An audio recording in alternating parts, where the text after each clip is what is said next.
Welcome to One More Podcast, where we're having one more conversation about what matters. Whether you're on the treadmill or in the drive-thru, we're really glad you hit play. You can listen to One More Podcast on Spotify, Apple Podcasts, or wherever you get your podcasts.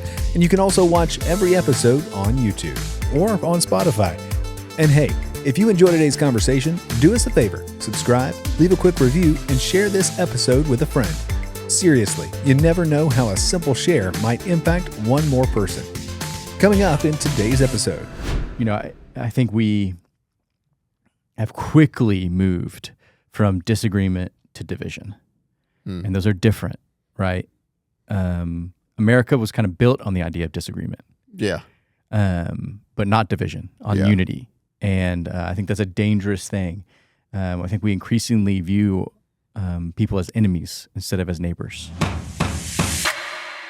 Hey, everybody. Welcome back to One More Podcast. I'm Carter McInnes here, joined by Jake Davis. Hey. And we are going to talk about something that's really exciting happening right now in our country. Happy birthday, America. Yeah. Happy 250th birthday. It's coming up in just a few days. And man, I just missed the bicentennial year. Okay. I was born January of 1977. All right. So I'm kind of bummed that I didn't, not that I want to necessarily be older, but I was all, as a kid, I was jealous of, like, I had friends who were like, I was born in 1976. And I was like, yeah, I'm never going to be able to say I was alive during the bicentennial year. That's pretty fun. So it's a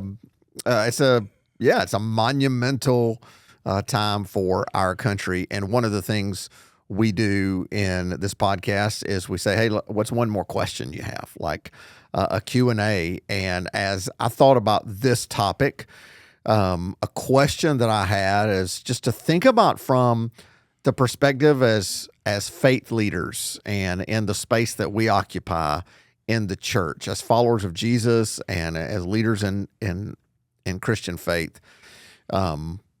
But to step back a little bit and go, hey, as people of faith, what's one thing that you really love about America?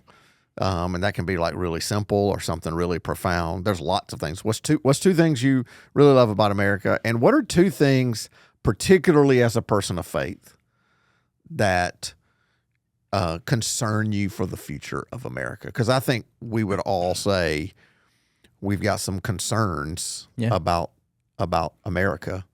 But I love America. I got my America hat. I'll be wearing that on July 4th all day. And shooting off fireworks. And shooting off fireworks. Yeah. Yeah. I really want some of those shorts like Rocky wore. Okay. You know, like and like ones. Apollo Creed. Yeah, they both wore. Yeah. Those will be cool. So I love America.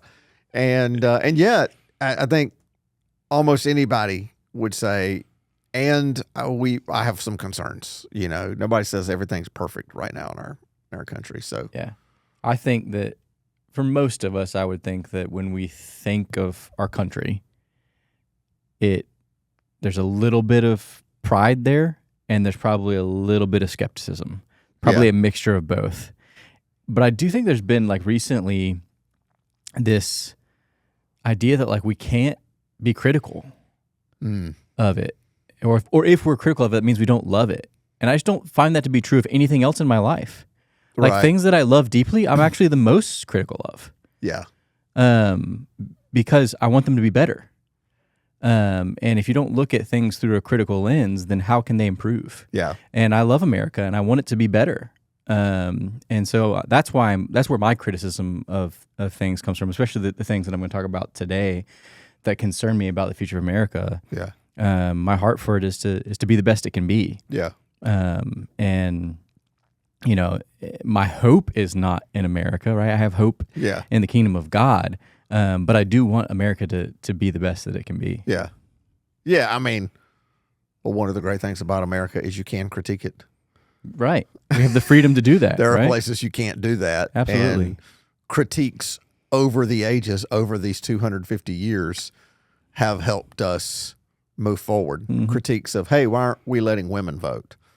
Hey, what about slavery. Hey, why are we doing this? Hey, we don't think we have equality between races. I mean, so many positive actions in American history have happened because somebody critiqued it and somebody said, I don't think things are the way they should be or could be or the best that they could be. So, yeah, thank God we have the freedom to do that. Yeah. I think of America a little bit like I think of my favorite sports team. One is way more important than the other, don't get me wrong. But I'm a huge fan of my sports team. But when we're bad, and we've been bad a lot lately, if you know, you know, I'm honest about it. And like I'm the most critical of it because I'm a fan, and I've been a fan my whole life, and it runs in my blood, and so it matters very deeply to me. And so I want them to be the best they can be. I don't think anybody would look at me and be like, well, that means you're not a true fan. You don't really love that team. It's like, no, the ones who are the truest fans are the ones who want it to be better. And so I think that's where the heart behind this episode comes from. And obviously, it is possible to love something and tell the truth about it. And so let's start with maybe a few things that we love about America. What do you love about America? The two things, the two things that popped in my mind immediately when you sent me this question were very trivial, but they're important to me. The first two were air conditioning. Yeah. Because I've been other places and they don't value it like we value it for some reason. You grew up in Florida, so you got to have it in Florida, you do. And then ice. Yes. When you travel internationally, they're like allergic to ice. I don't know what it is. It's just frozen water, people. It's not that expensive.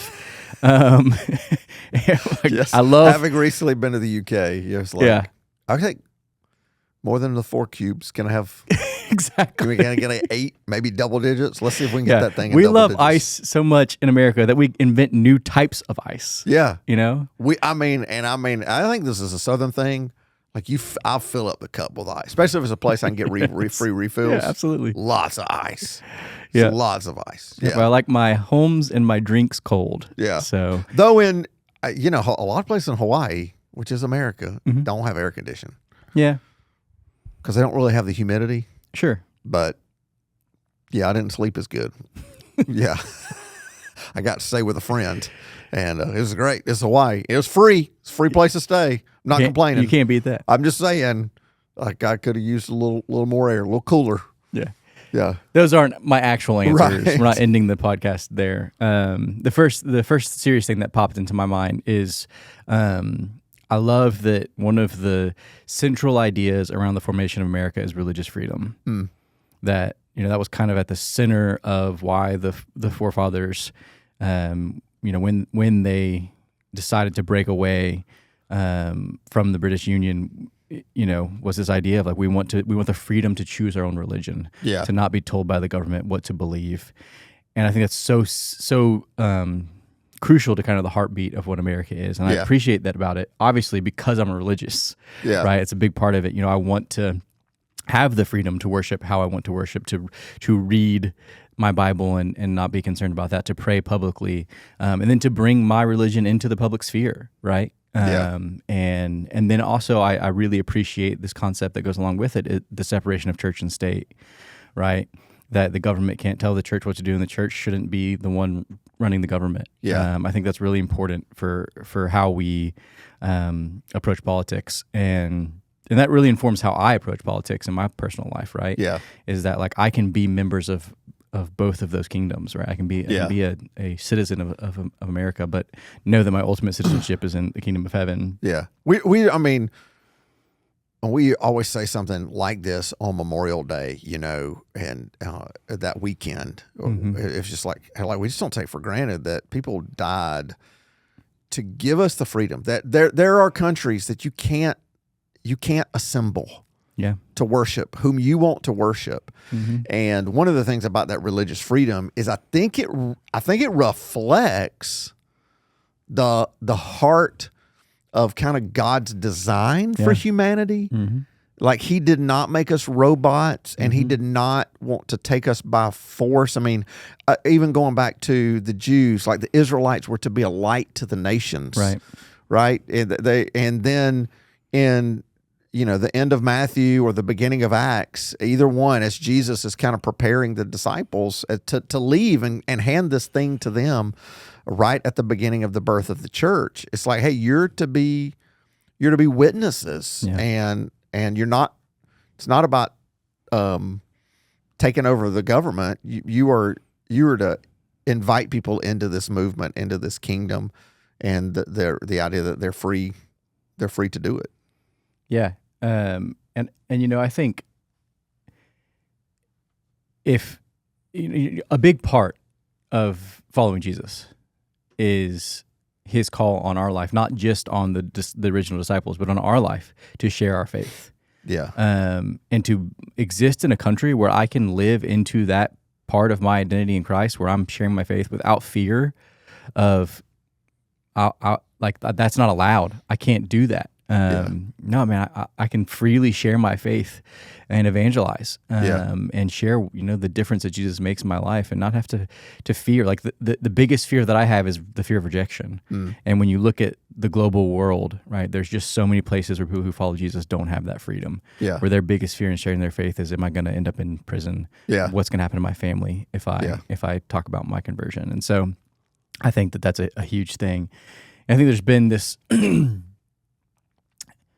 tendency over the last decade, maybe longer than that, but as far as I can remember in my adult life, for some Christians to desire the government to position itself more Christian, and to mandate Christianity, or to legislate Christianity onto the population. And I think that goes against, like you were saying, against the heart of God, against our mission, really. I think that if we find in ourselves any kind of desire to do away with religious liberty, the freedom to choose who you worship, I actually think that's an indication in us, a deeper desire to see conversions than to actually see people follow Jesus. And we make it about, maybe I'm not saying that correctly,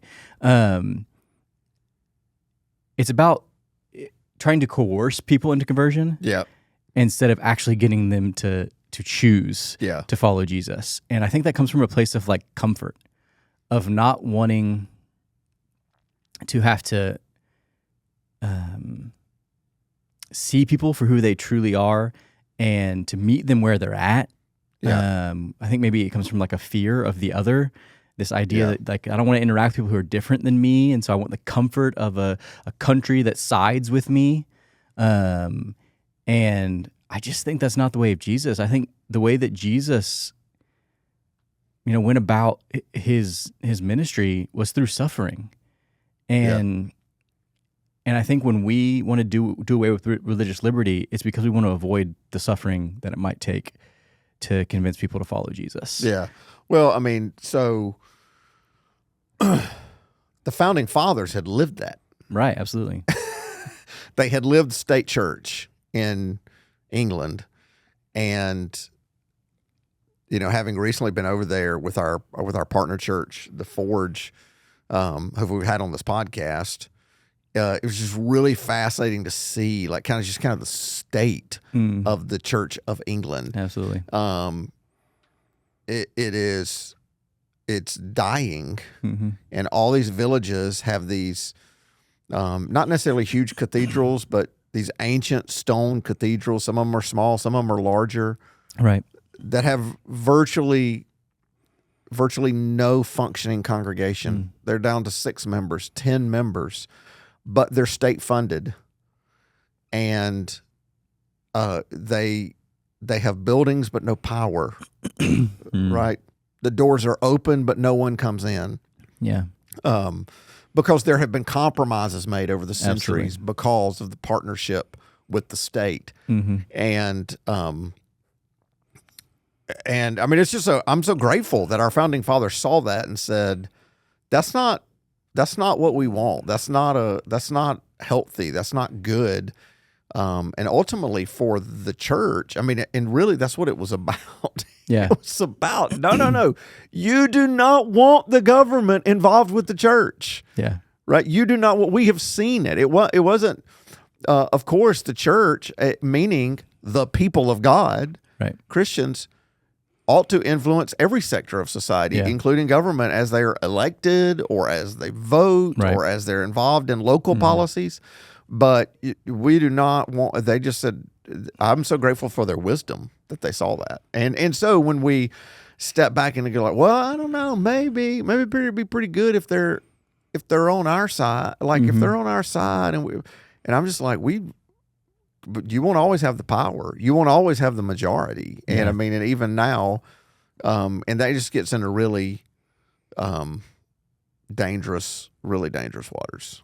Yeah. I think that sometimes when we think about that reality, it's either motivated by a fear of what we might have to lose if, the government does not side with Christianity, right? The influence we might lose, or it's this desire for power, right? And I think either of those are not the way of Jesus.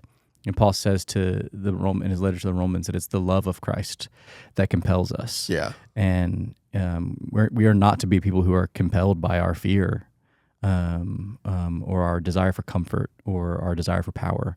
Yeah. We are motivated by our love for our neighbor. And that does not require my government to side with me. I'm an individual who can choose, especially in a country that is as free as ours. I can choose to love my neighbor individually, and that is what compels them to follow Jesus. And like we believe that the way of Jesus, though the gospel might be offensive, the way of Jesus is attractive. That Jesus calls his way of life the fullest, right? It's fulfilling. It's full. Yeah. And so if we actually believe that, then we should believe that it is strong enough to compel people to turn towards it. Yeah. And we don't need a government to tell people what to believe because we believe that Jesus' way of life is attractive. Yeah. Yeah. So religious freedom, I love that about our country. Yeah. That's good. What else? My second thing is we have this sort of built into our DNA is this tradition of self-correction. That, when we get out of balance on an idea or when we make a mistake, we have a system of democracy that is designed to swing the scales in the other direction. Yeah. That has proved itself out over history, right? There have been parts of our history that are marred by terrible decisions, right? You think of chattel slavery, right? Like we abolished that. Our Constitution was malleable enough to abolish something that we recognized was in conflict with it. Yeah.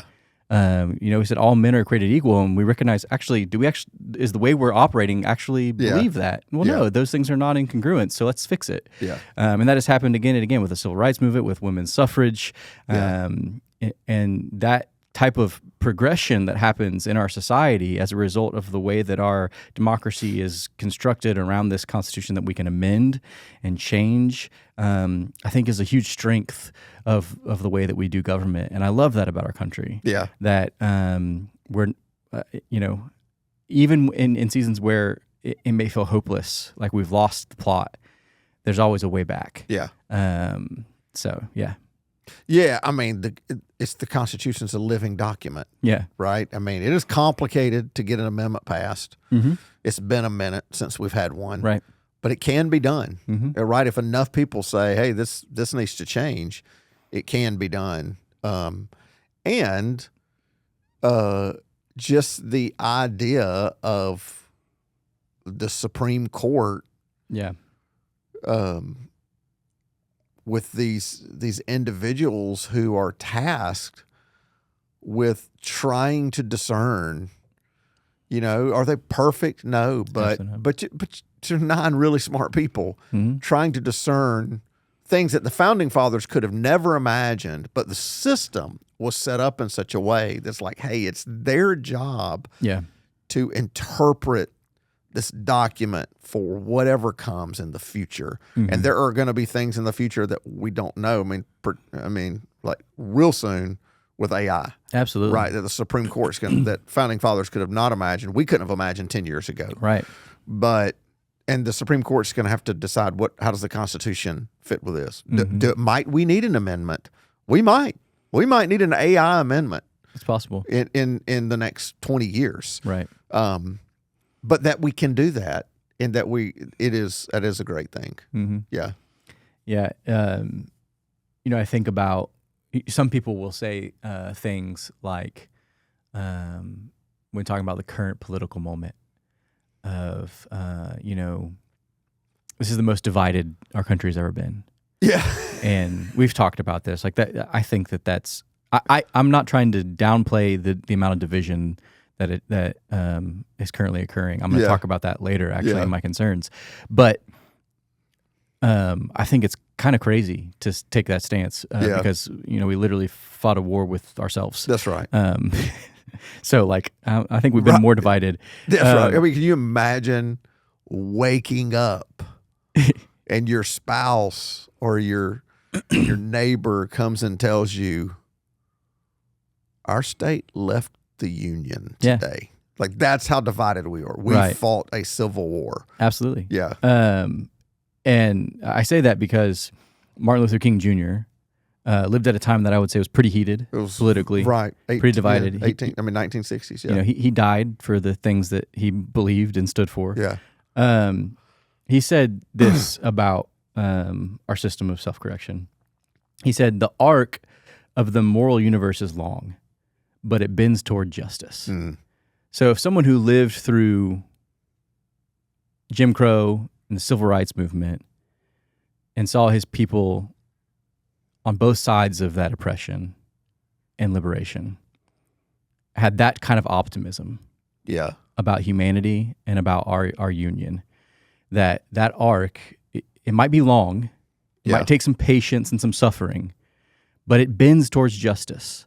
I would like to think that part of his reason for having that optimism is because of his belief in Jesus and the church, right? Yeah. But I think if he could have that type of optimism, we can too, right? That it will bend back towards justice. Yeah. And I mean,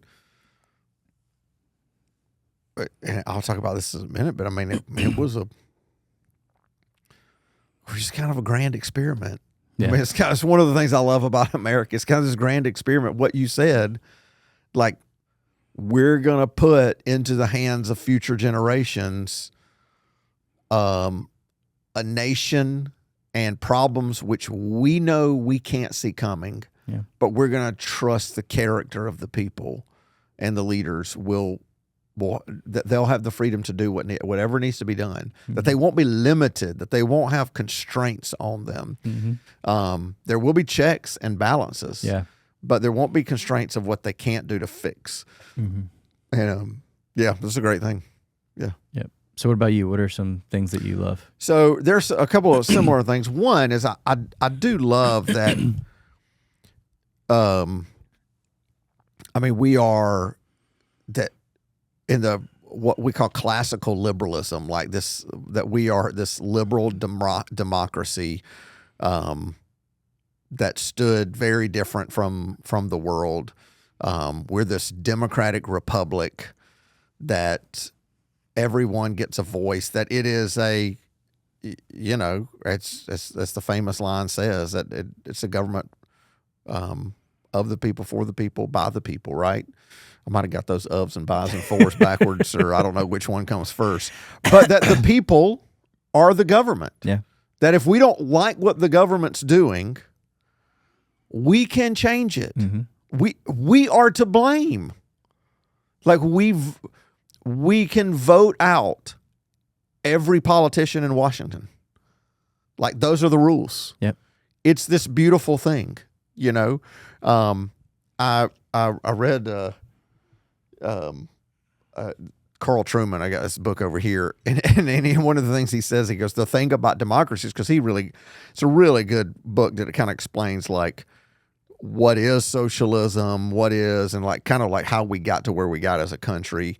What is communism? They are different, and kind of these different movements, and then this kind of liberal democracy we have, and liberals. I don't mean that in a conservative liberal. That's just kind of That's the kind of the ancient language you used to talk about this. It's like that we have liberality, right? Like think of more libertarian.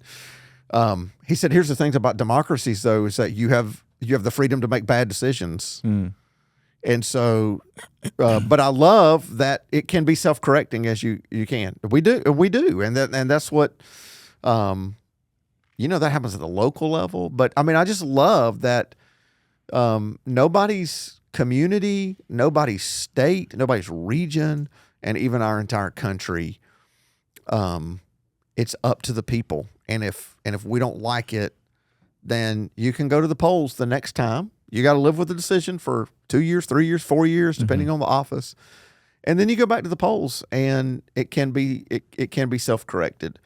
And I just think that's a beautiful thing. And again, it's kind of a grand experiment. Yeah. It's like, can a people govern themselves? Can we self-correct? Can we trust our own character and our instincts? And I do believe that deep down, like you said, I mean, not only is, the arc of time toward justice, but I also think over time, most people will be like, oh, okay, no, we've wrong turn there. We got to go here, and we've seen that throughout 250 years of history. Yeah. Yeah, there's a sense of collective morality that kind of binds us together, right? Yeah. Though I don't think that democracy or really any form of government is without its flaws, right? Because it's a human man-made system, right? That comes with the brokenness of the people who embody it, but. I think it might be the best version this side of heaven. Yeah. I think it even, though it is optimistic about humanity. Yeah, it is. That's it does have built within it safeguards and concepts like the self-correcting, the checks and balances that also recognize the limits and the corruptibility of man, right? And I think the forefathers built it that way with that in mind. Yeah. Okay, you made a bad decision. Yeah. Yeah. Well, you got 4 years, but you're not going to have decades. Yeah. Right. And it's not going to destroy a country or a community. I mean, a community could be like, oh man, how did we elect that guy or that gal mayor? And they're ruining our town. It's like, well, you're going to live with them for 4 years. Then you can fix that. Yeah. I think they experienced some of those vulnerabilities being in a monarchy, and realized that when power is consolidated at the top like that person or that family or that royalty can become very corrupted. Yeah. And when you dispense that governorship over a body of people, that corruption is more spread out, and there's checks and balances to it.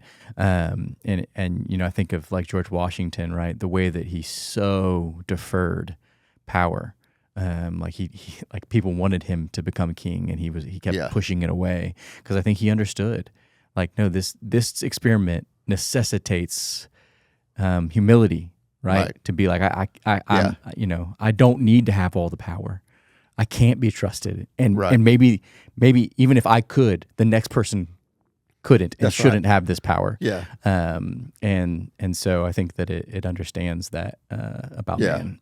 Yeah. I mean, that's my favorite Washington story is just that, like when he leaves, and when word of that gets back to King George in Britain, who had an American that he had hired, Benjamin West, a painter. And he's like, and he didn't know. And he's like, what will Washington do now that the revolution is over? Now that he's won, and his assumption was he'd take over and take charge. And West said, "They say he will return to his farm." And George says, if he does that, then he's the greatest man who ever lived, because he knew if he has the kind of character to turn down that kind of power, that they don't make them like that. Yeah, and what that precedent set for our country was so critical. That's this kind of beautiful democracy that has literally, and this is the thing I just say, I mean, the thing I love about this this democracy that we've set up, it's just changed the world. Mm-hmm. That because it has been a light to other nations that other nations have said, we want that. That looks like human flourishing. Like, I think, we all got complaints, and we're going to talk about our concerns about the way of life in America, but boy, it's way better than almost every other country. And there is something to walking out every day and knowing I've got freedom. I have choices that I can make. And of course we have rules and laws. And I have some power. I have a voice into if I don't like how I'm governed, if I don't like the rules and laws, then I have choice into who I elect. This is very powerful about that. Yeah. Yeah. The second one for me is this idea that was our national motto for the better part of 200 years until about 1950-ish. In the 50s, we adopted "In God We Trust." But before that, it was "E pluribus unum." Mm-hmm. Yeah. Which is, and you've seen that on coins, you've seen it on seals. I mean, it's still around. It's not like we dropped it. It's just, and it was the original idea of America, out of many, one. Right. And that started with this out of these many colonies that were kind of their own deal, right? They were kind of their own areas and had their own governors, and now we're going to form these United States. Yeah, they had to give up a little bit of their individuality. That's right. Their soul power to join together and have a collective power. Absolutely. And I mean, that's been the struggle for years, right? It's like, what does it mean for, hey, the states to have these rules, but us to be united, and we're going to have to give up some things. We gain some things with that. But just that it is a statement that speaks into the beauty of the diversity of America, the diversity of thought, the diversity of backgrounds, ethnicities, races. That is part of the grand experiment. When you think about, I mean, if you just think from an ethnocentric kind of idea, when you think about, hey, what is an Indian person? Like, think about an Indian person. You have an image that comes to mind. Think about a Chinese person. Think about a Norwegian person. Think about a Ethiopian person. Think about a Spaniard. And you kind of have an idea in your mind. And when I say think about American, you might think of somebody who looks like an Ethiopian, a Norwegian, a Spaniard, a Chinese person, an Indian person, because we're this melting pot, I don't remember a lot from like American history in middle school, but I remember that phrase, melting pot, that we were meant to be something really different. And that is a challenge. It is, yeah. But it's beautiful that we come with different customs, different religions, and it is hard. It is constantly living with a tension to go like, hey, I want my rights, but I'm going to respect your rights, understanding that you think and you behave a little differently, but as long as we don't infringe on each other's rights, everything's going to be all right between us. Yeah. Ultimately, if I am free and you are free, there are going to be places where our freedom compete with each other. Yeah. And we've got to figure out how to deal with that. Yeah. Right. And that's a part of democracy. And that's the part of that idea of out of many, one, right? And this unity that not only exists at a governmental level, but at a personal level, an interpersonal level, with your neighbors, and the way we share that.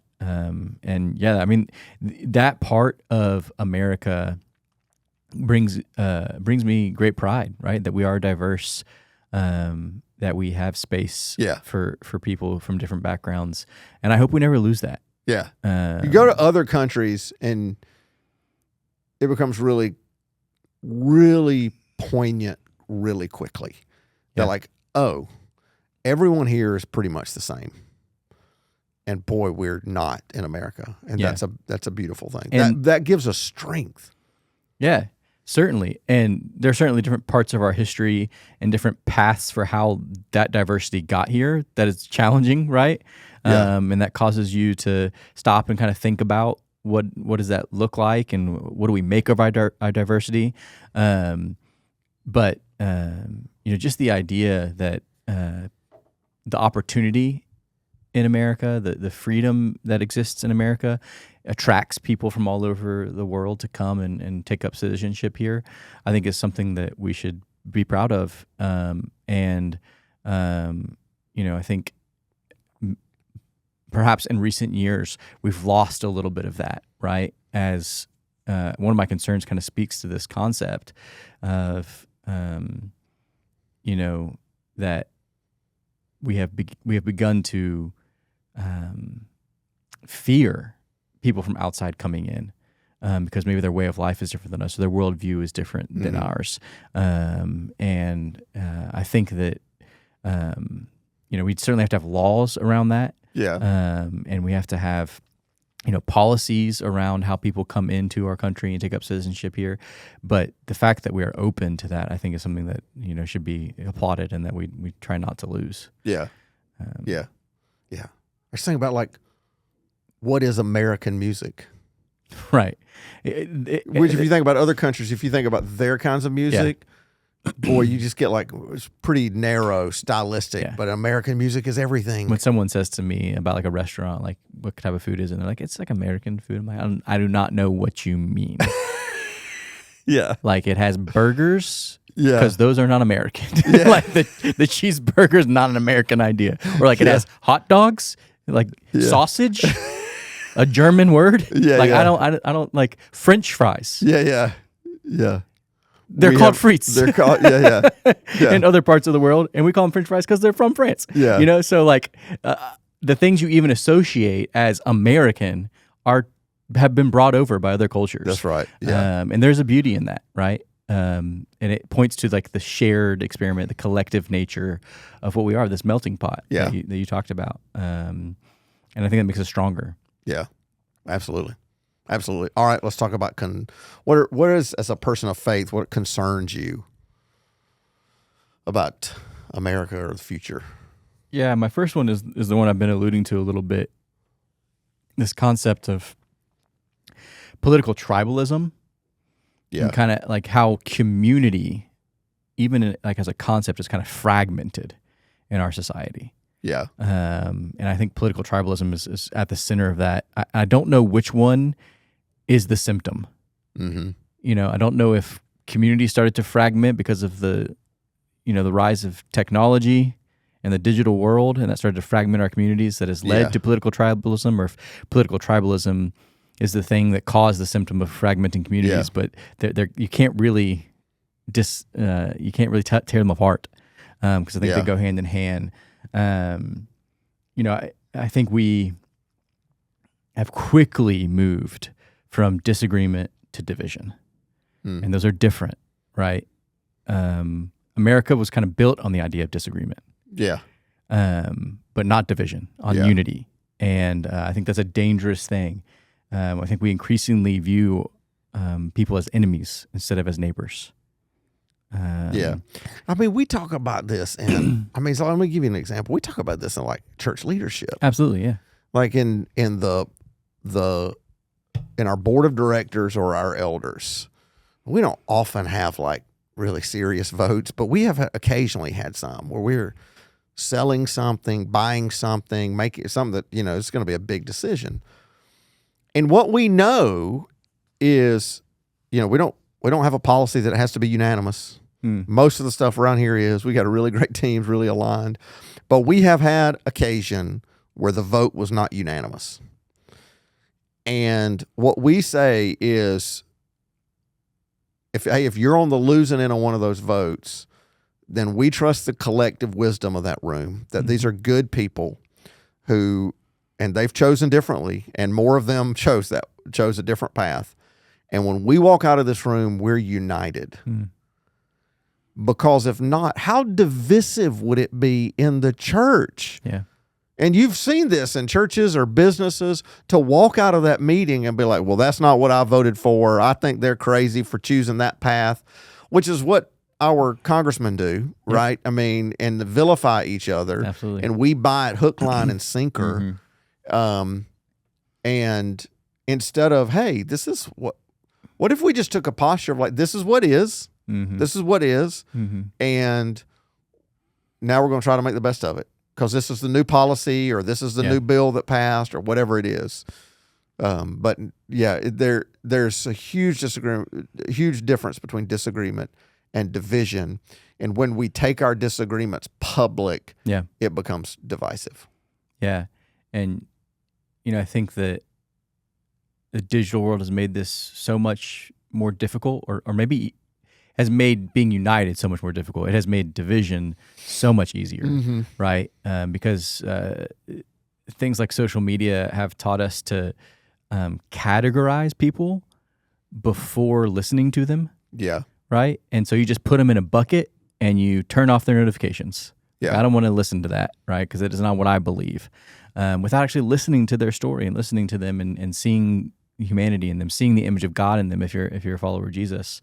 So like I say, like as a follower of Jesus, this concerns me. Yeah. Because the church has not been allergic to this type of political tribalism. We've actually engaged in it and contributed to it in a way that disheartens me. Yeah. In a way that shouldn't be, because we are a people who are called to the way of Jesus, which is totally against tribalism. Yeah.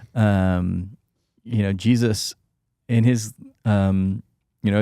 his kind of prayers for the church, he prayed for unity. Yeah. Because he knew that there would be this desire in us to categorize and to give a hierarchy to people, and to split ourselves up. And so when we engage in that type of behavior in our world, where we're picking sides, where we're categorizing people before seeing them as image bearers of God, I think that's very dangerous. And it concerns me about the future of America. Will we ever get back to a reality where we are unified? Yeah. Or are we too far gone? That concerns me. Yeah. And I don't want my children to grow up in that kind of divisive worldview. Yeah. And it's the opposite of e pluribus unum. Yeah, absolutely. Right. It's instead tribalism is out of one many. Mm-hmm. Yeah. It's the opposite. Instead of out of many, one. And as you said, as a person of faith, I mean, we don't have political enemies because we love our enemies, right? As Christians. So there's just no way. It doesn't mean we can disagree. I mean, so one of the things one of my concerns that kind of goes in that is just I am concerned about the rhetoric. Yeah, absolutely.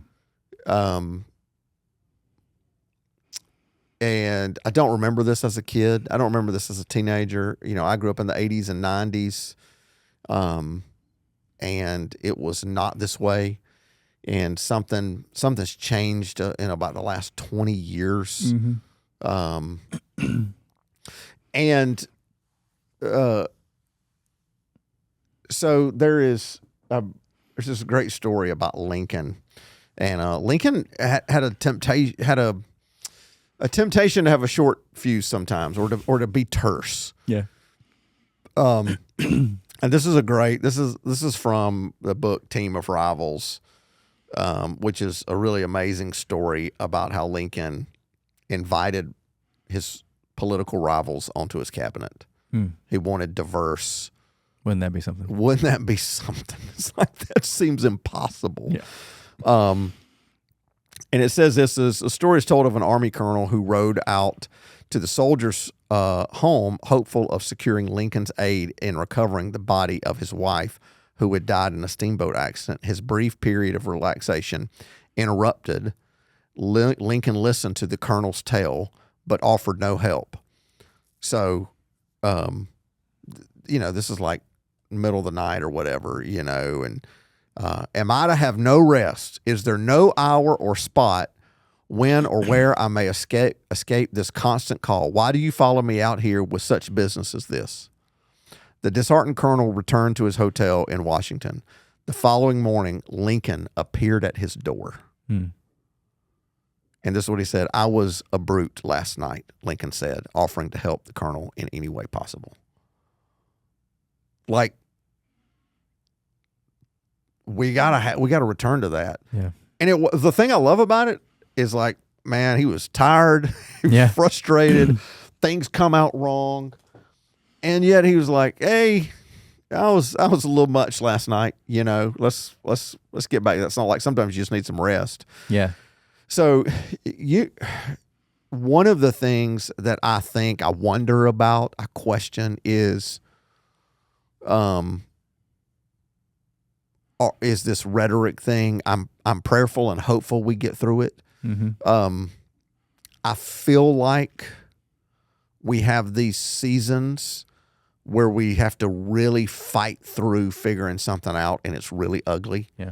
And when you think about integration, right, it's the civil rights movement and integration, and it was just really awful and ugly and terrible, and there was so much tension, and we just had to get through. We just didn't know what to do with it. Yeah. We didn't know what to do with it. And I sort of feel like we're in this with social media. Mm. Like we just don't know what to do with it, and we just don't know. It's just a world we just didn't have. Yeah.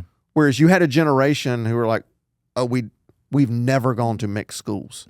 We don't know what to do with it. Yeah. And now we've got a generation, which we're all a part of, no matter what generation you're in, like this has all been made real the last 15 years, right? Is we have all this access and all these voices, and we don't quite know what to do with it.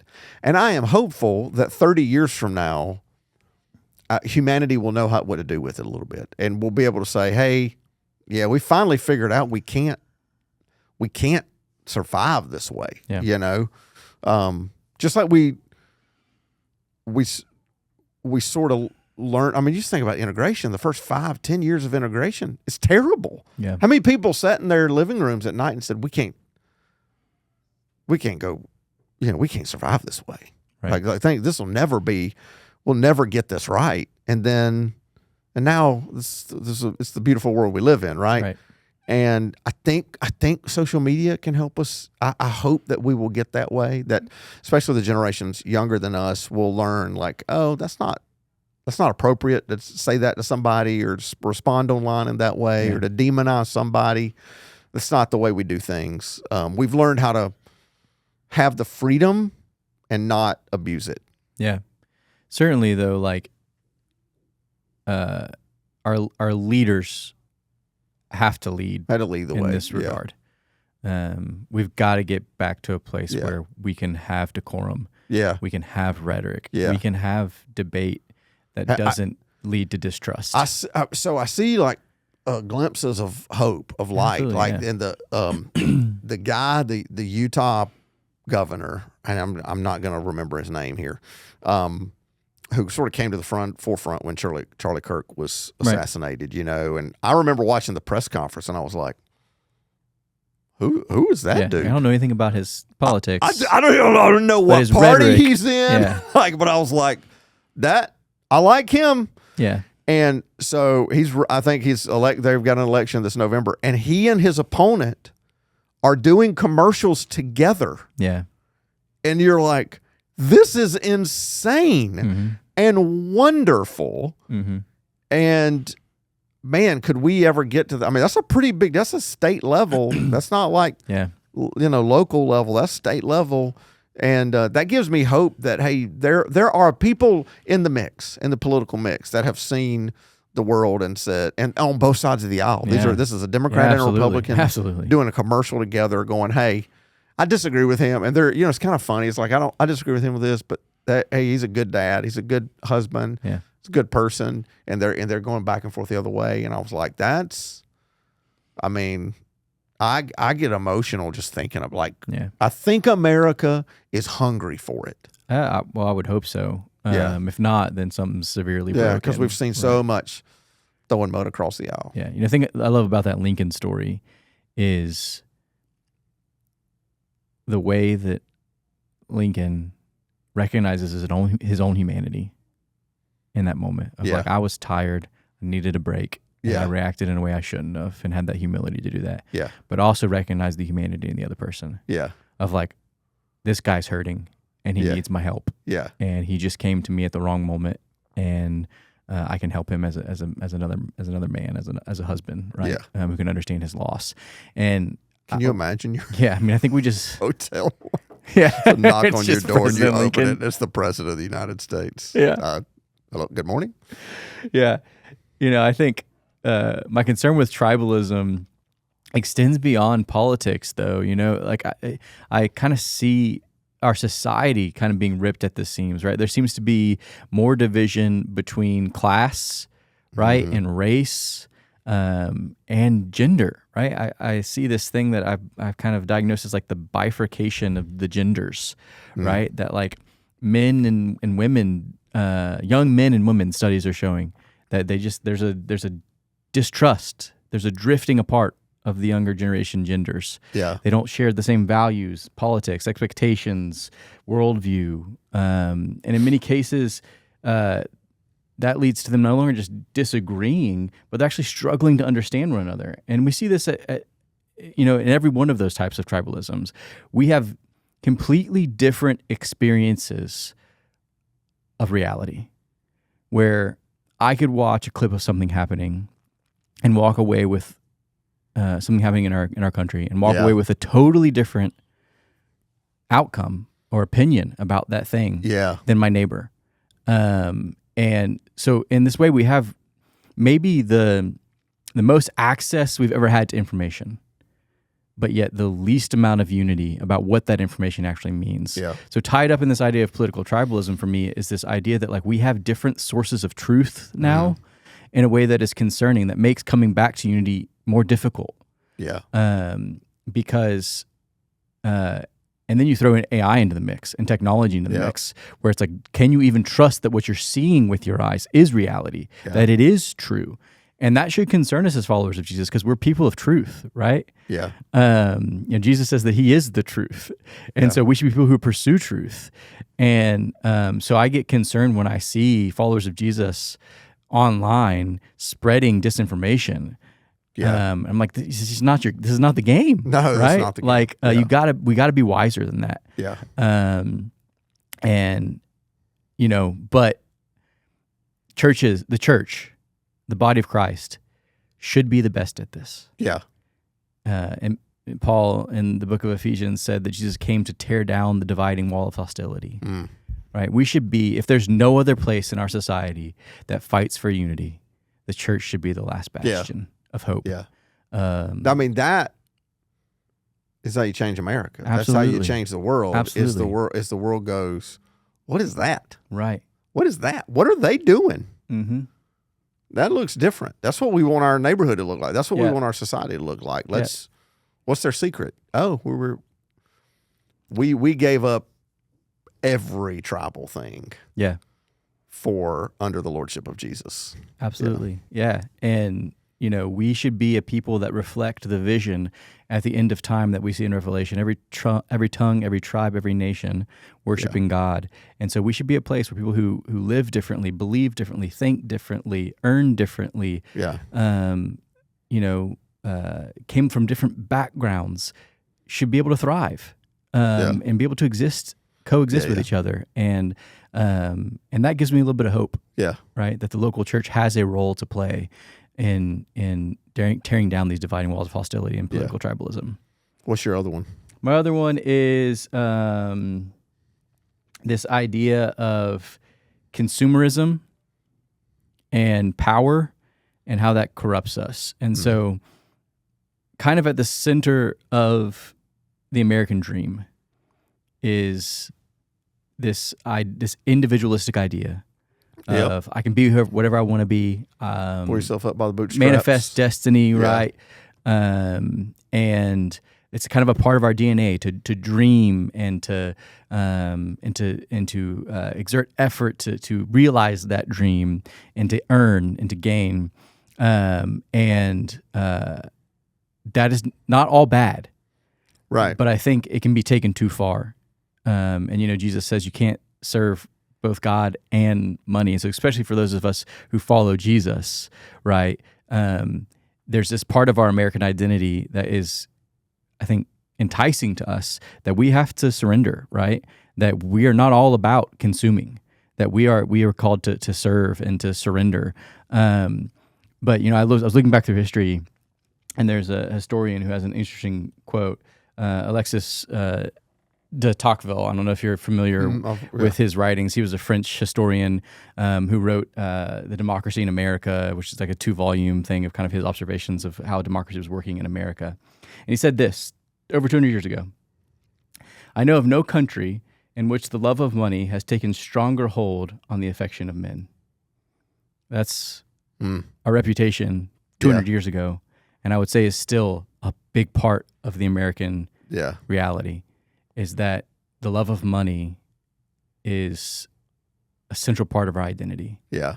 And that concerns me for the future of our union, because money, power, we know that they corrupt. Yeah. If we continue to embrace that posture without some sort of governance on that, I think that can that could be our downfall. I think it's so complicated. It's so complicated, right? Because you have to have money to care for people. You have to have money to protect your borders. And the American dream is not a bad thing, right? Yeah. This idea. So my dad was in textiles. Sure. And in the 70s and 80s, he comes up, he graduates college in 65, somehow ends up in textiles. 70s and 80s, climbs the ladder and did well. And then in the course of about 4 or 5 years, textiles just disappear from America. I mean, he used to work in a plant. I mean, he's a plant manager, had hundreds of employees, this little town, had had neighborhoods of mill houses that where people lived, they could get cheap rent, the mill owned them. So, I mean, you've got people living the American dream, right? They got cheap rent, living. But the owners of the companies figured out that they could make a lot more money if those plants were in other countries where they could pay people a fraction. Right. Oh, and they didn't have to own homes. They didn't have to own a mill village. Right. Right? They didn't have to own real estate like that.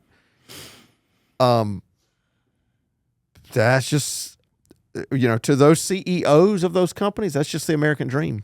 Mm-hmm. Right? Like, listen, I have freedom to do whatever's best for my company, make as much profit as I can. And now we all know, and whether it's textiles or any other kind of industry, and we have these empty shells of buildings all over small towns in America. And we asked, like, was that the best thing for my neighbor? And yet we all would really rather pay $15 for that T-shirt and not $25. Yeah. So those are just hard things to think about, right? And I'm not saying that we shouldn't, everything's got to be American made. I'm not saying that. I'm just like, that's just an example of how consumerism, we didn't really ask, like, hey, what's the best thing for our neighbors? Right. That's going to lay off hundreds, maybe some factories, thousands of people, so that I can buy it cheaper. Yeah, give it to me cheaper. Right. Right. So I can have more of it, or so I can have more money for something else. And boy, it's tough to it feels like the church needs to help change people's hearts and lives and minds, Yeah. I think one of the reasons that Jesus says you can't love both God and money, you can't serve both God and money, and that the love of money is the root of evil, is because money doesn't ask those questions, right? Yeah. Money doesn't ask what's best for my neighbor. It asks what's best for me, right? How can I get that T-shirt the cheapest? How can I get my business onto the Fortune 500 companies list? How can I achieve my goals? But the way of Jesus is about surrendering some of that. Yeah. And I'm not saying that Jesus calls us to live in abject poverty, but there is a sort of generosity, humility, and surrender and service that we are called to as followers of Jesus that is antithetical to that way of life. And that should cause a little tension in our hearts as followers of Jesus. When we see, I'm going to give a couple of movie things here toward the end of our time here, but one was Okay, a confession. Mm-hmm. I love Pretty Woman, the movie Pretty Woman. Okay. That is quite the confession. It's a confession. But so it's like one of those movies I've probably seen a dozen times. You know, it's Sure. just like It's always on it's TV. on TBS. Like, there's nothing else on. I'll watch the last half of Pretty Woman. Yeah. And there is that scene, and so Richard Gere's character in that, like, he is complete consumerist. He buys companies, tears them apart, sells them, makes millions of dollars. Mm-hmm. And he's dealing with this company, this father-son, and that's what he's going to do. But this has been a family-owned company. They've made ships forever. Mm-hmm. And at the end of the movie, he makes a different decision this time. And he decides instead to go into business with him. And he kicks the lawyers and everybody out of the room and just has this one-on-one conversation with just this old-timer. And everybody comes back in the room and they're like, what are we gonna do? And you know, the old guy's like, we're gonna build ships. They're gonna and Richard Gere's lawyer is furious. Sure. Jason Alexander plays him like, what do you're losing millions. Everyone watches that moment in that movie and says, that was the right thing to do. Mm-hmm. His lawyer didn't think it was the right thing to do because it cost millions of dollars. Yeah. Right. That's the question you're asking. Is like, are we willing to do the right thing sometimes? Yeah. And all the time. Yeah. And especially when money gets involved at a political level, I think it harms our ability or the ability of individuals to make unbiased decisions that are for the good of the union. Yeah. Right? Because they're influenced by their desire for power or for money or for influence. I think I think people who founded America knew that. Yeah. Knew that we were vulnerable to that as mankind. And, you know, I think we would do well to ask questions about how can we love our neighbors and look out for the good of others in a capitalistic society. And what does that look like? And I'm not saying that to poo-poo on capitalism, right? Yeah. I love, the comfort that it has provided in my life. Yeah. But as a follower of Jesus, I have to think about some of those things. Yeah. Right. And it does concern me for the future of America. Yeah. Because I do think that money corrupts in a way that should make us uncomfortable. And I think that, the church should be the place where we don't think that way. Where we're not always trying to grasp for power or to grasp for money or to grasp for influence. And I think we are the worst depiction of the bride of Christ when we allow those things to be, at the center of what we're doing. Yeah. Jesus constantly surrendered those things, constantly emptied himself of his status and stature, and was never grasping for power. I mean, the central image of his life is his death on a cross, where he gave himself over to the powers of this world, right, so that he could ultimately defeat them. And I think we need to learn from that example. Yeah, that's good. That's good. Well, my last one is conviction, and I feel like America has won because of conviction. Yeah. And because we've got this self-correcting thing, because it has had a heart, it has had a soul, it has had a character, and different leaders throughout the time have done that. And I worry that we're lacking conviction on a really personal level with every single American, and then corporately. One of my favorite scenes in all the Marvel movies is in the very first Avengers, and Loki kills Coulson. I think it's Coulson, Agent Coulson. Coulson, yeah. Yeah. Which you're like, oh man, I guess he's not going to be in the future movies. And Coulson's a human, he's part of this government agency that's kind of getting the Avengers together and trying to help them. And kind of his dying words, Coulson looks at Loki, who's Thor's brother, and he's the bad guy. And he says, you won't win. And Loki looks at him and says, well, why is that? And Coulson's answer is, because you lack conviction. Because you're just doing this for power. Right. And that'll get old at some point. But when you have conviction, you will fight to the death, right? You will be willing to do whatever it takes, which is what they do at the very end of Avengers, right? Whatever it takes, because it's the right thing to do. So if you want to be really inspired about American history, and this is a great little book. It's called Profiles in Courage. It's written by John F. Kennedy before he became president. He wrote it while he was a senator, about senators. Wow. It will also tell you, I think they were a bit more divided then. I mean, like there are some crazy stories of things people said to one another. So we have gone through seasons. Absolutely. That's one of the things that it encourages me for that. But he has a couple of quotes in here, and it's really all about senators, some who crossed party lines, who made unpopular decisions, some who were like one term because they had to do something that their constituents hated that ended up being the absolute best thing for the country. And everybody voted them out, and their names are almost forgotten, but they saved America, literally. And so there's a couple quotes in here that I thought just really good. One is by Daniel Webster, who was a senator from Massachusetts, and he says this: inconsistencies of opinion arising from changes of circumstances are often justifiable. But there is one sort of inconsistency that is culpable. It is the inconsistency between a man's conviction and his vote, between his conscience and his conduct. And it's just basically like, you can't do that. You got your conscience and your convictions have to lead you. He has another quote from Sam Houston, the famous Texan, who said this of his most controversial vote that he ever cast, which was against really his constituencies, against the South and against Texas.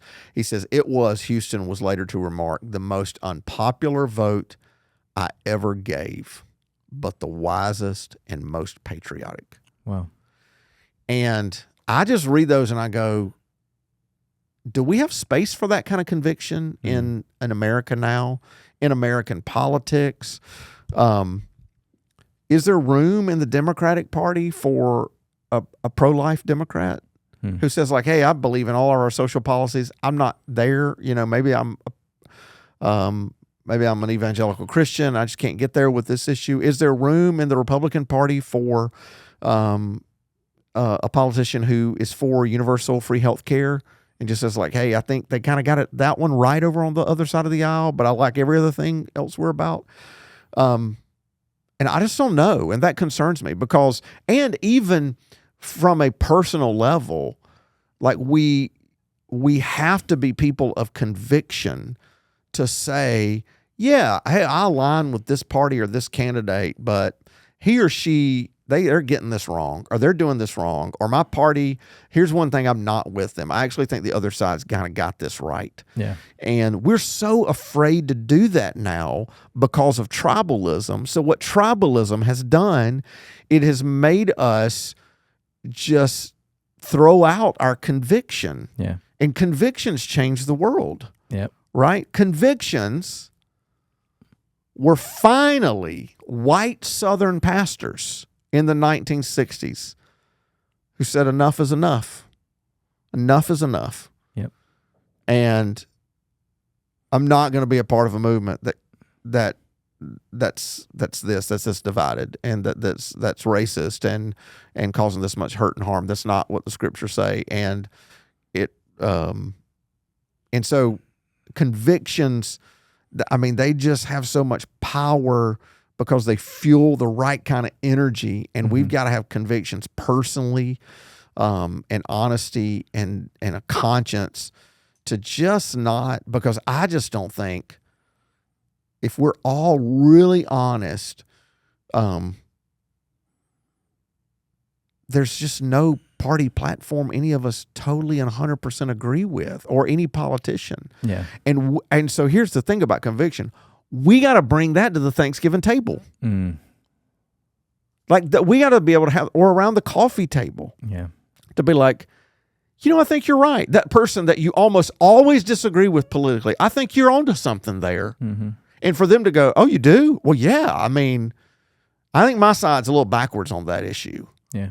Or I see where you're coming from. That's a good point. There's a tension. I'm not quite there yet, but I understand the conviction behind that. And I think that will stop the rhetoric if we'll be able to listen to our conviction. Yeah, that's so good. One of the things that, after talking about some of the things we're concerned about in the future, one of the things that gives me great hope for the future of America, it's not,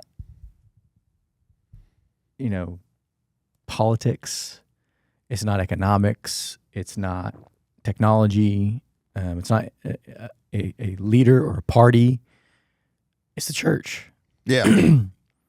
It's, like you said, individual people who are willing to live out their convictions without compromise, to care about their neighbors, to be the embodiment of Jesus on earth. Because I have concerns about the future of America. Ultimately, my hope is not in the kingdom of America. Yeah. My hope is in the kingdom of heaven. And so there might be a time that America ends. Well, I mean, there will ultimately be a time where every kingdom falls. Yeah, every kingdom will fall. Right. But here's what I know about this side of heaven. There might be a time that America doesn't continue to exist. Yeah. There will not be a time that the church does not exist. Right. It has survived every type of government. It has survived empires. It has out-survived leaders who tried to squash it out. It has out-survived turmoil and war because Jesus said the gates of hell will not prevail against it. And so my hope is that the local church, as the representation of the kingdom of heaven, will help us continue to correct some of the mistakes we've made. And, that's why I can accept America as a gift that God has given to me, right? To be in this country. It's a blessing to have the freedom here, but also remain critical of it because this is not where my ultimate citizenship lies. Yeah. And I want what's best for it, but I believe in a kingdom that's better. Yeah. So. Absolutely. It's a good way to close. Happy birthday, America, 250 years. Not nothing, man. That's not nothing. I wonder if I'll make it to 300. Wow. I will be 99. That would be a long life goal. life. Then if I get to 99, I'm going to be really bad that I wasn't alive in 76. You're like, I could have made it to. Yeah. Can I get all three of them? Yeah, I've got some buddies. They're going to do that. They're going to make it 76, 26, and 2076. But happy birthday, America. Happy birthday. All right. So we've got one coming up in a couple of weeks. Yes, we've got our next episode is a step of faith where we're looking at the concept of spiritual gifts. And what are they? How do I know them? How do I use them for God's kingdom? And so take a sneak peek from that episode right now. That same spirit that was in the tabernacle, that existed in the temple, that was in Jesus, right, on full display as 100% man, 100% God, and then rose him from the dead. That spirit now lives in us, which just kind of like, first off, that's incredible. Yeah. Whoa. Yeah. Right. That type of power lives within those of us who follow Jesus. As I was researching for this podcast, there's not really one way to talk about the spiritual gifts. In fact, some people will give a list of like the 9 spiritual gifts, and I'm like, there's way more than 9. Yeah. Like just read the list. list. Read those passages. I find it helpful to use anatomical terms because we're talking about the church as a body. Yeah. And so in what ways do these gifts serve the body? And so I think of it in, you have a group of gifts that I call hands gifts, and then mouth gifts, and then mind gifts. But I think the most important question isn't, what gifts do I have? I think the most important question for those of us who are following Jesus is, am I surrendered to the Holy Spirit? Mm-hmm. Am I open to the Holy Spirit working in my life? Mm-hmm. And then if the answer to that question is yes, and you are truly surrendered, then just let the Spirit work in you. Yeah. And reveal those gifts to you. That's it for today's episode of One More Podcast. Thanks for hanging out with us. If this conversation encouraged you, challenged you, or made you think, do us a favor. Subscribe, leave a quick review, and share this episode with a friend. Seriously, sharing it helps more people find the kind of conversations we all need. And hey, if you've got questions you want us to tackle in a future episode, send them to askus@onemorepodcast.org. We'll see you next time for one more conversation about what matters.